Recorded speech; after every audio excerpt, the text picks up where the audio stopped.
Bonjour Eric. Bonjour Françoise. Comment vas-tu ce matin par cette belle matinée ensoleillée mais frisquette quand même, il fait hein? un peu frais. Un petit peu frais. Le dernier sujet que nous avons évoqué ensemble concernait le pont de Saint-Malo qui a eu un vrai succès, hein, il faut le dire en toute simplicité. Ça t'a donné l'envie de poursuivre l'aventure sur l'histoire de nos bassins. Oui, tout à fait. Donc ici, on est devant le bassin Bouvet. Et à l'heure où le terme d'invasion est malheureusement trop d'actualité, moi je vais vous raconter une histoire d'invasion qui s'est déroulée dans le bassin Bouvet, mais une invasion beaucoup plus pacifique. On est en 1899. À l'époque, dans le bassin Bouvet, il y a un dock flottant. Alors qu'est-ce que c'est un dock flottant? C'est une espèce de grosse plateforme submersible. On l'immerge, on amène un bateau au-dessus, on fait réémerger cette plateforme et le bateau va se retrouver à sec, ce qui permet de travailler dessus, de travailler sur la coque, le nettoyage et choses comme ça. Et donc on est en février 1899 et le dock flottant est en panne. Il ne marche plus. Alors comment faire?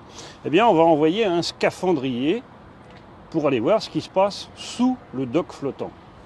Et ce scaphandrier, quand il descend, il découvre que tout le dessous du dock flottant est couvert d'huîtres. Mais il découvre aussi que le bassin Bouvet est rempli d'huîtres. Alors, pour mémoire, on se rappellera que les bassins, ils ont été terminés en 1885.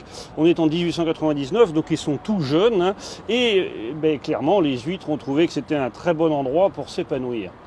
Mais on s'aperçoit qu'il y en a vraiment des quantités industrielles. Et donc, il va falloir trouver une solution pour s'en débarrasser. Alors, le commissaire de la marine, il va avoir l'idée de proposer aux inscrits maritimes du quartier Saint-Malo de venir pêcher les huîtres dans le bassin Bouvet. Alors, ça va se dérouler au mois d'octobre 1899. D'abord, on va faire venir des dragues, une dizaine de dragues qui vont venir racler le fond du bassin Bouvet. Rien qu'avec ces dragues, on va ramasser 45 000 huîtres. Mais on s'aperçoit qu'il y en a encore plein. Alors, évidemment, ces 45 000 huîtres, on ne va pas pouvoir les consommer aussitôt. Les maires de Saint-Malo, de Dinard, prennent des arrêtés municipaux pour dire il faut les mettre 5 semaines en parc pour qu'elles se nettoient un peu, pour qu'on puisse les consommer. Mais n'empêche que, 45 000 huîtres quand même, mais il y en a encore. Donc, deuxième étape, 10 jours plus tard, on va profiter d'une grande marée pour assécher le bassin Bouvet. Et là, on va demander à des gens, encore, c'est des inscrits maritimes, hein, de venir à pied pour ramasser les huîtres. Alors la majorité de ceux qui vont venir, ce sont des Cancalais. Il y a à peu près 150 personnes qui vont venir ici pour ramasser les huîtres. Mais ce ramassage, il se fait de nuit. Alors on va essayer d'imaginer la situation. Le bassin Bouvet, complètement à sec, et à peu près 150 personnes. Quand je dis 150 personnes, c'est les hommes inscrits maritimes avec leurs femmes et leurs enfants. Chacun avec une petite lanterne. Et on a toute cette fourmilière lumineuse qui se promène dans le bassin et qui ramasse des huîtres. En une nuit, ils vont ramasser 200 000 huîtres.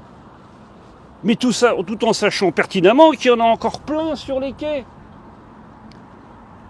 Alors, conséquence inattendue de ce ramassage d'huîtres, les prix évidemment vont s'effondrer complètement et les inscrits maritimes qui étaient venus ramasser des huîtres à pied, qui espéraient gagner un peu d'argent avec ça, au final ils ne vont pas gagner grand chose parce que vu la masse d'huîtres qui arrive sur le marché, évidemment les prix vont s'effondrer. Mais après le passage de nos ramasseurs à pied, il reste toujours donc les huîtres sur les quais. Et là, la marine va décider de faire un grand nettoyage. Donc on va faire venir des espèces de plateformes qui vont longer les quais et qui sur une hauteur de 4 à 5 mètres vont gratter. On va gratter avec des pelles pour décoller en fait toutes les huîtres qui se sont accumulées le long des quais.